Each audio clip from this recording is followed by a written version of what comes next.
సభకు నా హృదయపూర్వక నమస్కారములు తెలియజేసుకుంటున్నాను. ఓలేటివారిపాళెం సోదర సోదరీమణులకు వైఎస్ఆర్ కాంగ్రెస్ పార్టీ కుటుంబ సభ్యులైనటువంటి మీ అందరికీ కూడా చేతులు జోడించి నమస్కరించుకుంటా ఉన్నాను.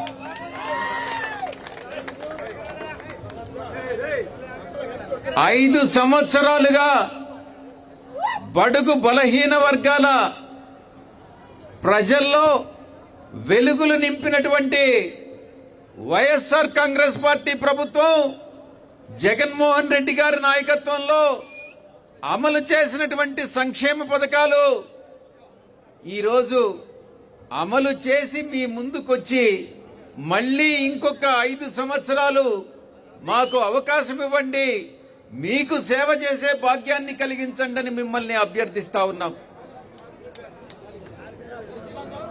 కందుకూరు నియోజకవర్గం నుంచి నా మిత్రుడు మధుసూదన్ యాదవ్,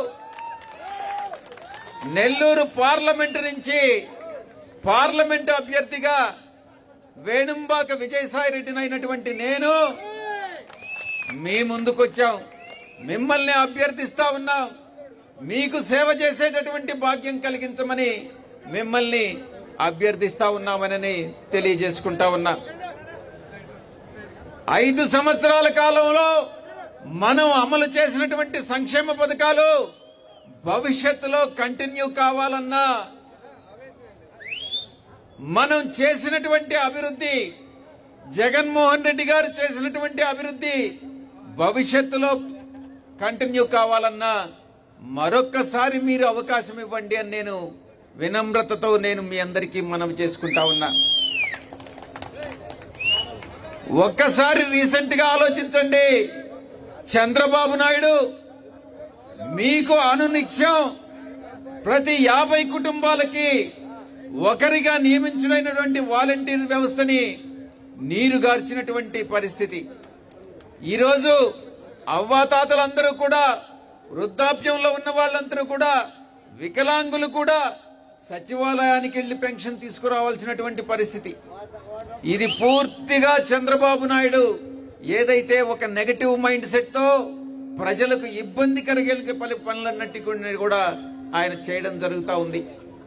కాబట్టి మంచి వ్యవస్థలు, వాలంటరీ వ్యవస్థలు లాంటి వ్యవస్థల్ని రూపొందించినటువంటి ప్రభుత్వం కొనసాగితేనే ఈ యొక్క సంక్షేమ పథకాలు కొనసాగుతాయని మీ అందరికీ తెలియజేసుకుంటా ఉన్నా.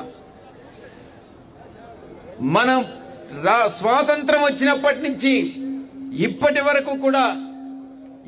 వరకు కూడా ఇన్ని సంవత్సరాలుగా రాజ్యసభకి అటు కాంగ్రెస్ పార్టీ ప్రభుత్వం కానీ, తెలుగుదేశం పార్టీ ప్రభుత్వం కానీ బీసీలని, ఎస్సీలని, దళితులని రాజ్యసభకు పంపించలేదు. మొట్టమొదటిసారిగా మన జగన్మోహన్ రెడ్డి గారు వెనుకబడిన తరగతులకు చెందినటువంటి వాళ్ళని, బీసీలని, ఎస్సీని రాజ్యసభకి పంపించినటువంటి పరిస్థితి ఈరోజు. దీన్ని బట్టి మీరు అర్థం చేసుకోవచ్చు. అటు కార్పొరేషన్స్ లో కానీ, గవర్నమెంట్ కార్పొరేషన్స్ లో కానీ, మంత్రివర్గ కూర్పులో కానీ మనం ప్రతి విషయంలో కూడా బీసీలకు, ఎస్సీలకు, ఎస్టీలకు, మైనారిటీస్ కి ప్రాధాన్యత ఇచ్చి వారిని మిగతా అగ్రకులాలతో సమాంతరంగా అభివృద్ధి చెందేటటువంటి పరిస్థితిని తీసుకొస్తా ఉన్నారు. ఇది మీరొక్కటి అర్థం చేసుకోండి దయచేసి. ఇది బడుగు బలహీన వర్గాలకి ప్రతినిధిగా ఉన్నటువంటి వైఎస్ఆర్ కాంగ్రెస్ పార్టీకి, పెత్తందారులైనటువంటి తెలుగుదేశం పార్టీకి మధ్య జరుగుతున్నటువంటి ఎన్నికల పోరాటం అన్నటువంటిది నేను మీకు తెలియజేసుకుంటా ఉన్నా. దీంట్లో పెత్తందారులను ఓడించండి, బడుగు బలహీన వర్గాలకి ప్రతినిధిగా ఉన్నటువంటి వైఎస్ఆర్ కాంగ్రెస్ పార్టీని గెలిపించండి అని మిమ్మల్ని అందరినీ కూడా అభ్యర్థిస్తా ఉన్నా. ఇక ఓలేటివారిపాళెంకి వస్తే ఇక్కడ మేము ఏమి అభివృద్ధి చేశాం? వైఎస్ఆర్ కాంగ్రెస్ పార్టీ ఈ యొక్క మండలానికి ముఖ్యంగా కందుకూరు నియోజకవర్గంలో ఉన్నటువంటి ఓలేటివారిపాళెంకి ఏం పనులు చేశామన్నటువంటిది మీకు ఒక్కసారి నేను వివరించుకోవాలి. 5 సంవత్సరాల్లో మొత్తం 221 కోట్లతో అభివృద్ధి పనులు చేసినటువంటి ఘనత జగన్మోహన్ రెడ్డి గారికి దక్కుతుంది. మండలంలో సచివాలయాలు, రైతు భరోసా కేంద్రాల నిర్మాణం పూర్తయినటువంటి విషయం మీకు తెలుసు. ఇక మన హయాంలోనే, వైఎస్ఆర్ కాంగ్రెస్ హయాంలోనే మీకు ప్రస్తుత శాసనసభ్యులు మహిదర్ రెడ్డి అన్నగారి కృషితోనే మాలకొండ నరసింహస్వామి ఆలయం కూడా అభివృద్ధి చెందిందని మీకు తెలియజేసుకుంటా ఉన్నా.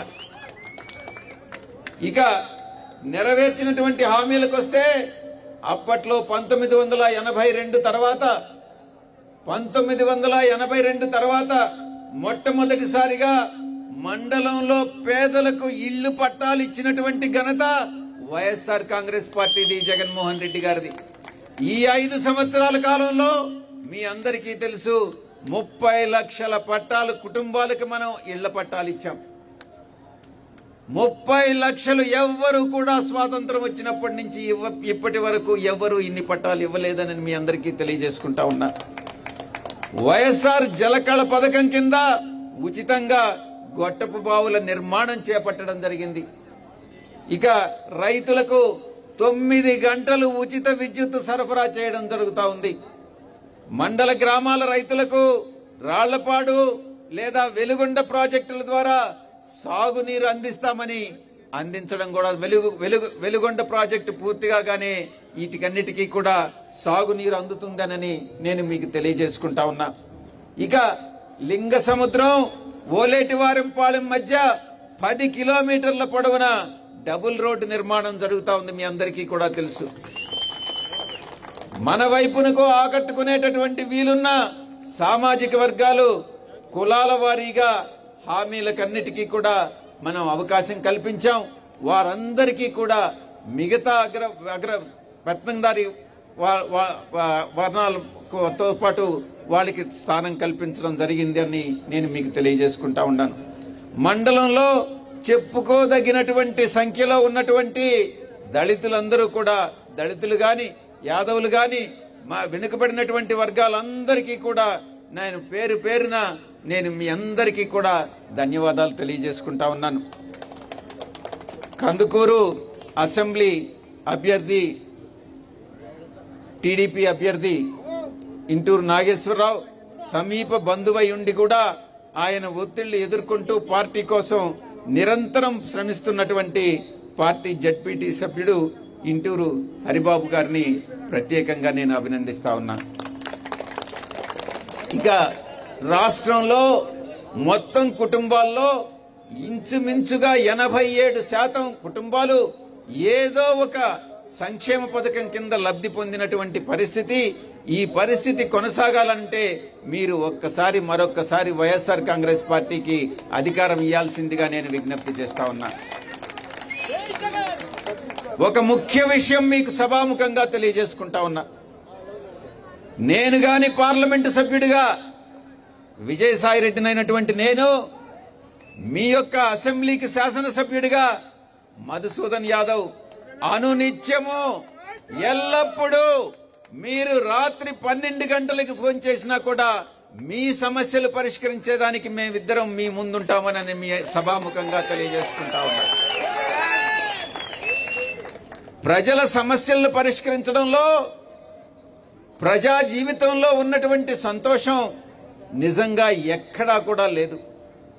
ఎందుకంటే మీ దగ్గర నుంచి ఒక చిన్న మన్నన, ఒక చిన్న మీ ముఖాల్లో ఉన్నటువంటి ఒక చిన్న సంతోషం కనపడినా కూడా అదే అద్భుతమైనటువంటి భావన కలిగించేటటువంటిది.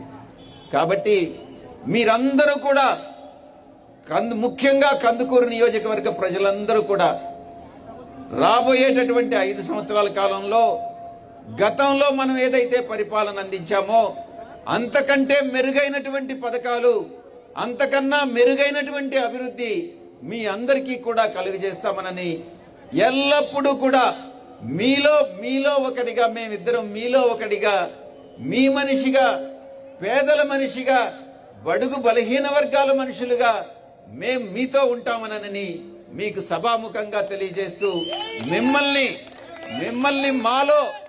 మమ్మల్ని మీలో కలుపుకోవాల్సిందిగా అభ్యర్థిస్తూ మీ దగ్గర సెలవు తీసుకుంటా ఉన్నాను. ధన్యవాదాలు.